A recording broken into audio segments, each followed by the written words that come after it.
We're joined this morning by Katyana Azman, who's a child psychologist.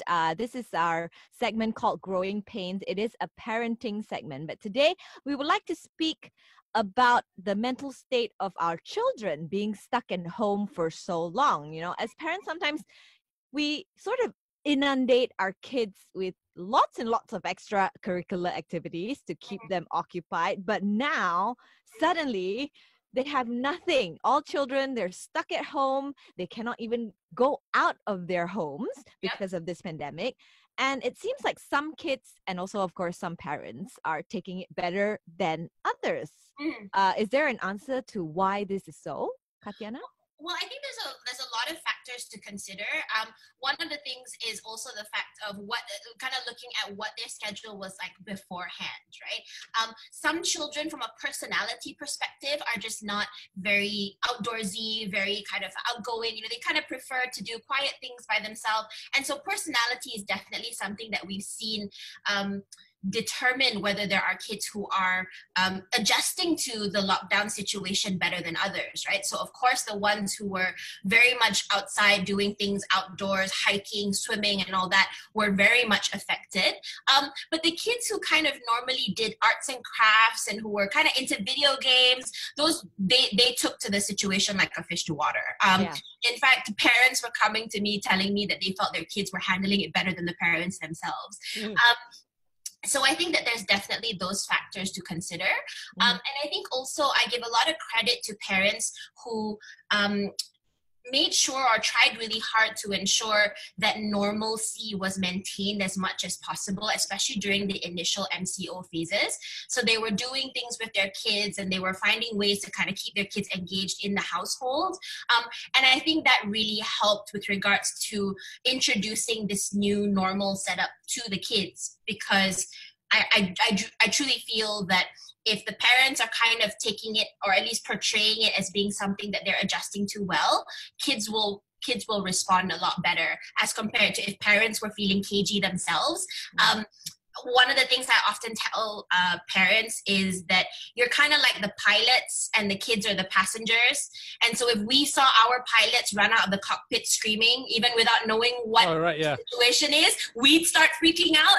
Correct. So I feel like that's very much what it's like with kids. And so if parents have kind of taken to it, are just like, yeah, happy to work from home and happy to spend time with the kids responded really well as well. But is staying at home for an extended period of time bad for the mental health of our children? I mean, I've heard of children breaking down and having meltdowns because they cannot go out of their house. Definitely seeing an increase of that. What we do know from research and from what psychology has told us is that isolation is no good for people, right? So I wouldn't go so far as saying it's because they're being locked in their homes, but more that they're being disconnected from the things that they're normally enjoying, so their friends, their activities, their school. So isolation, whether it's for a child or an adult, is pretty much what I call breeding ground, pretty much prime conditions for the development of behavior issues, and in more severe form, things like anxiety and depression. We're very social creatures as human beings. So these conditions, having to be initially locked in, not being able to go outside, that was really bad to the mental health of individuals. I think we were seeing a lot less of the mood-related things with children and more behavior problems because their routine was affected. So, they didn't really, because of how old they were as well, a lot of them probably didn't really understand what's really going on outside.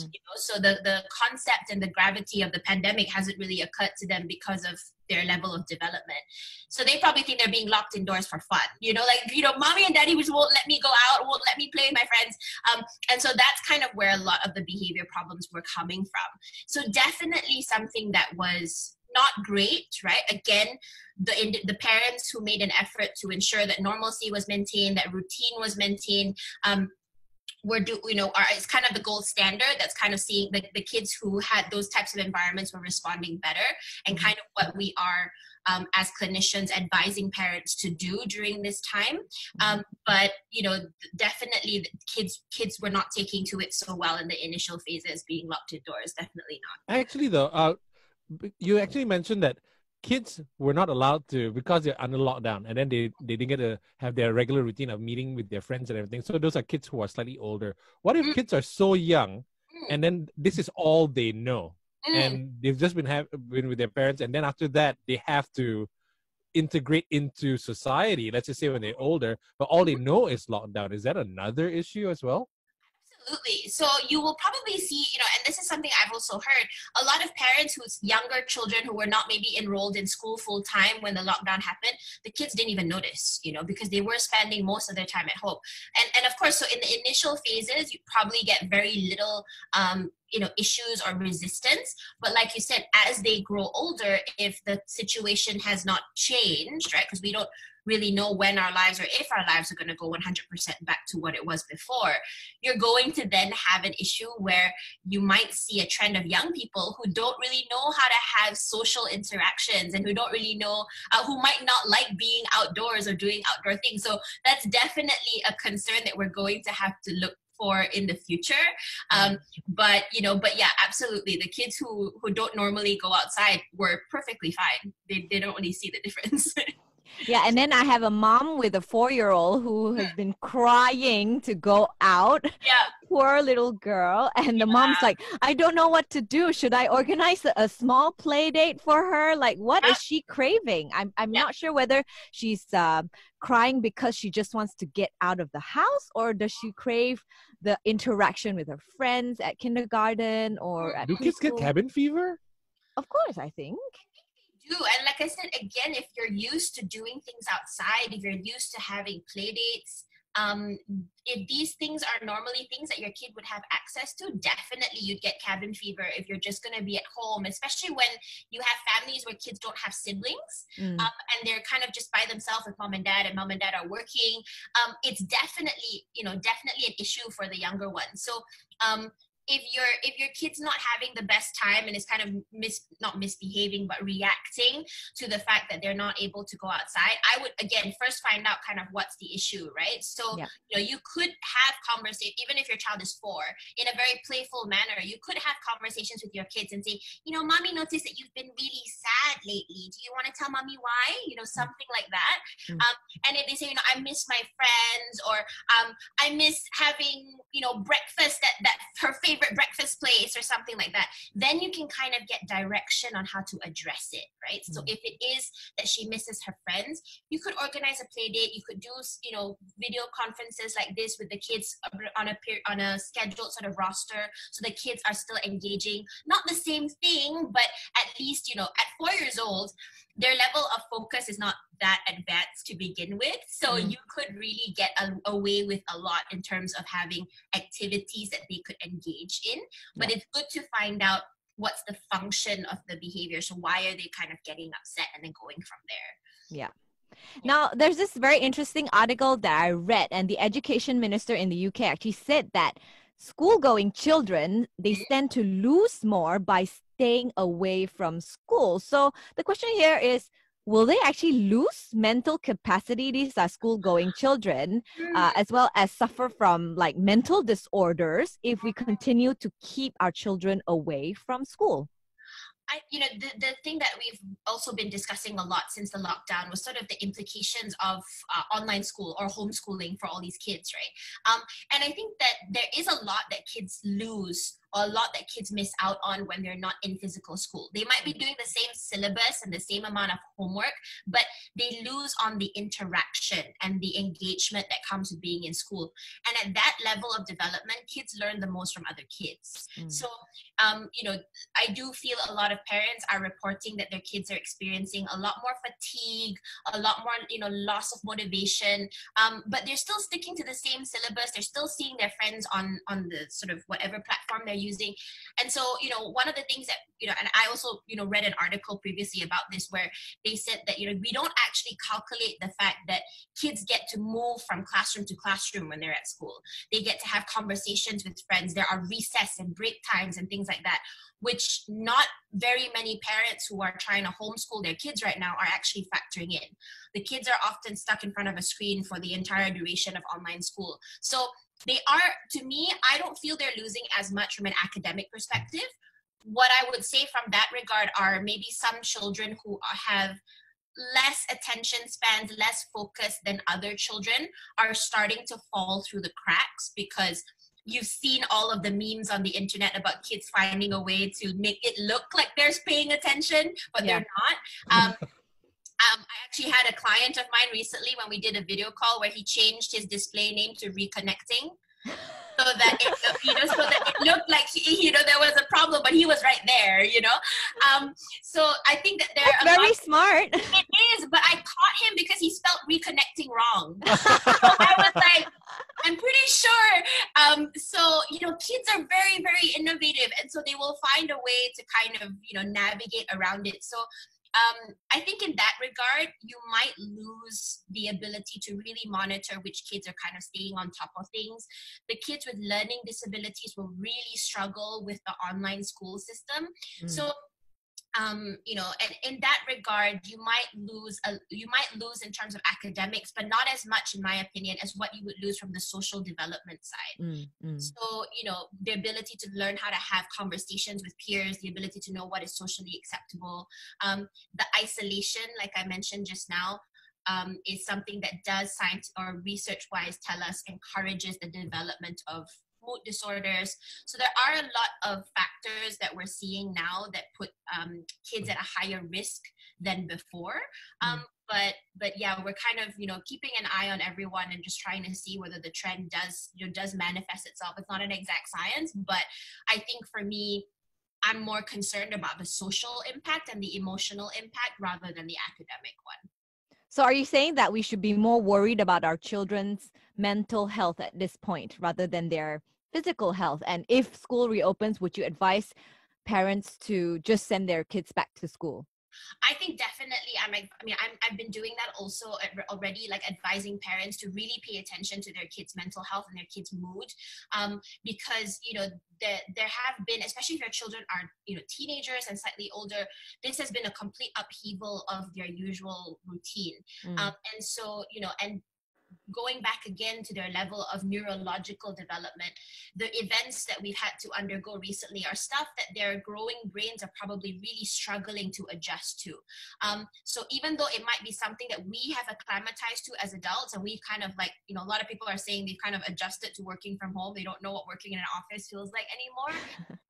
I can't guarantee that your kids feel the same way, right? So I would advise parents to really be aware of your children's behavior, mood and behavior. Pay attention for sharp changes, whether it's regards to how they behave, their sleeping and eating habits, their socializing, if they're starting to be hesitant over doing things they normally would enjoy, any type of changes with regards to who they were before or during the lockdown is usually a red flag that they're not adjusting well to something. And when it comes to going back to school, I would say, send them back to school if you feel that it's safe. I mean, depending on how the parents feel about the protocols that, the school is implementing, send them back to school, but be very aware of how they're responding in the initial days and the initial weeks. If you're noticing that they are, if teachers are saying, they're not really interacting with other kids very much, they don't want to get involved in play and learning and things like that, red flag. So probably a point to have a conversation or to engage someone like myself to make sure the kids are handling things okay. Actually, on that, because Bel and I have been talking about this, because if you're a guy, you probably watch a lot of football, and then we know that a lot of football matches have been postponed. Yep. And when it does restart, a lot of teams will have this rusty early adjustment period when they first come back. Yep. For kids, when they first go back to school, of course, I'm pretty sure the premier students, the top 20%, will just ease back into it because they just study on their own. What about the rest? When they try to readjust back into school life, how much of a readjustment will they potentially have to take, and how much morale wise, because maybe they're not learning as well, maybe they had so much fun, morale wise, does it affect them? Absolutely. And and like I said earlier, especially the ones who might have already had some type of learning issue going forward, like if they had dyslexia or ADHD or something like that, they are going to start school most likely behind in some ways, because I've been working with a lot of families who have children with either of these conditions, and they've had to exempt these children from online school because the kids just can't keep Right. up. So that means that there's a big possibility that these kids are learning either independently or with tutors, and when they go back to school, they're not going to be on the same playing field, very likely, to the other kids in the class. And so there is, like you said, there's going to be a rusty period for a lot of kids, probably with the exception of the really high performing ones who kind of just kept going. And even then they might struggle with regards to the new changes that the school is implementing. A lot of schools that I've worked with have had to scrap checkpoint year examinations, which a lot of the kids were studying for before the lockdown happened. So I have a lot of my, straight A student clients who are like really upset that it was a pointless effort on their part, So I think that it's going to be an adjustment period for all of them, but to varying degrees. So if you do have a child who is, who might have a learning issue or an emotional issue, or who is struggling with kind of like catching up, morale is going to be really affected. Because with kids, if they don't feel they can do something, they're less likely to persevere, right? Because their life experience is rather limited. They've only been on earth for a certain number of years. And so for them, if something doesn't work out, you're likely going to fail. As compared to adults who've been here for 2, 3, 4, 5 decades, we know that if you don't do well in something, you'll survive, right? We'll probably move on. They don't have the ability to kind of think of that logically because of how limited their life experience has been thus far. And also the fact that, unlike us, where we have multiple, we have work, we have home, we have friends, we have all these other stuff. So if one environment isn't really going as planned, if we're fighting with friends or you got told off at work, we're not going to feel like the world's falling apart because we have multiple other places where we function. With kids, it's literally home and school. And so when school isn't going as planned, they do tend to feel like the world's falling apart because 50% of their world isn't going as planned. Yeah. So keep an eye out for, how your kid is taking to the changes, and then just kind of make sure to be as supportive and as encouraging as you can be if you're noticing that they're getting a bit demotivated and sort of, affected in that way. Okay. But if parents are still a bit worried about COVID-19, when the school reopens and they still want to keep their kids at home, what can they do to sort of keep their kids' mental health in check? So I think, the first thing is to be able to have the routines and structures still in place. So, if you're choosing to keep your children at home when schools have reopened, that means that you're making an active choice to put them in a different sort of set up an environment to other children, right? So that means that they might have friends who've gone back to school, but they're staying at home, and that could be a source of feeling left out, feeling isolated. So that's kind of the part that you want to mitigate. So the routines and structures are super important. Work with your school to ensure that your child is included, even though he or she is staying at home. I'm not really sure about what's happening here in Malaysia, but I do know that some schools with my clients in other countries, the schools have given parents the ability to decide whether they want to come back to school or not. And if they don't come back to school, they will be given access to online school. So there is still that flexibility. So I would kind of figure out what the school is offering to ensure that your child is included as much as he or she can be.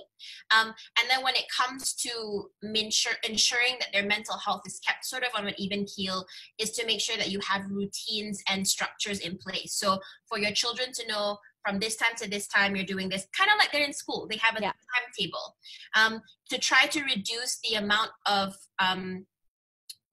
time where they're kind of left not really knowing what they're supposed to be doing. Not to say that they're not supposed to get free time, but even free time should be in the schedule. Because gaps in sort of time, expecting them to kind of entertain themselves and organize themselves, is where a lot of the frustration will start to come out. And then also make sure to have conversations with your kids. So I like to use meal times as sort of like a check-in time when you have kids. So just have a chat about what everyone's been up to. Be very aware of whether you're noticing certain changes in your children, and then kind of go from there. And of course, if you have concerns, you can always, ask a pediatrician, ask your GP whether these changes are normal. And then if you're feeling really like you have a concern, there are people like myself who can actually help you address whether there are certain things that you need to be worried about, or whether it's just kind of a temporary thing. Mm-hmm. How about social growth? Their social growth, if we still continue to keep them at home, how do we maintain that? It's definitely going to have some type of impact because you're kind of expecting them to learn how to to socialize via the screen, essentially, right? But I say to parents that having the screen is better than nothing. So I would say to ensure that your children has as much peer interaction as possible. I think now with the RMCO, there have been some restrictions that have been loosened, right? So you could essentially look into what they are and see if there's a way to ensure that your kids can maybe meet up with one friend in a safer environment. I've had some parents who said that they've allowed their children to invite one of their best friends over to play FIFA, but they sit in opposite sides of the room. And everyone's in gloves and masks, but it's, with boys, so long as they have a console, they're good, So I think that it's really important to ensure that kids get peer interactions. Even though they're at home with you and, your extended family members, that's not going to be the same. So try to find a way to ensure that your kids have peer interaction. So if you're not comfortable having them meet people at this stage, then use technology to its fullest to ensure that your kids can still engage. And there's a lot of platforms where they can, watch TV shows together. They can play games together, all on these conferencing platforms, and kind of use that to ensure that your kids are keeping in touch with kids their own age. All right. Now, Katyana, lastly, any other advice that you can give to parents out there about keeping our children sane but happy, in this unprecedented times? First piece of advice that I'm telling parents is to first make sure that you are all of those things, right? Because like the analogy we said earlier, the kids do look to you in terms of how to conduct themselves and how to respond to what's happening. So if you feel like you're burning the candle on both ends, you need to make sure that you find time for yourself. So make sure you get breaks during the day, swap out with your partner, make sure you have at least 30 minutes where you can sit down and watch half an episode of a Korean drama if that's your thing, and just recharge your batteries. So that's super important. Parents need to make sure that they're kind of doing okay. And the second thing with kids is to maintain normalcy. They need to kind of know that we are, trying really hard to go back to some semblance of normal from before all of this was. So don't kind of give your kids. So for example, one of the things I'm dealing with a lot now is parents have kind of given their kids complete access to tablets and devices during this time. That's me.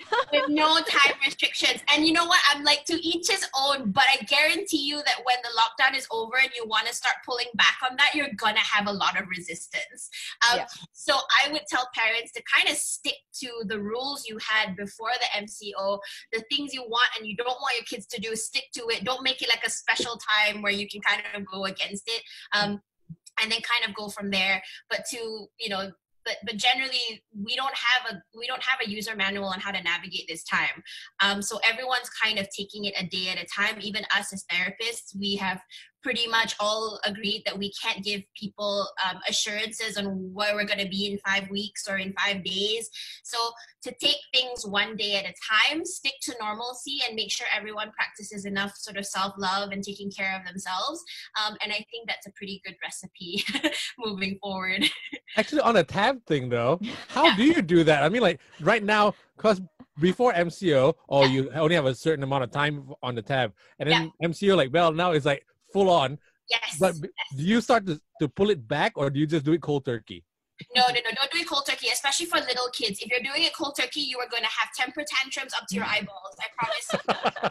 So what I'm telling parents to do is to wean off, right? And how you can wean off is to start substituting. So if they're currently getting say 6 hours of tablet time, right? Then what you want to do is for 1 week kind of target 5 hours, and that 1 hour difference you substitute with something non-tablet related.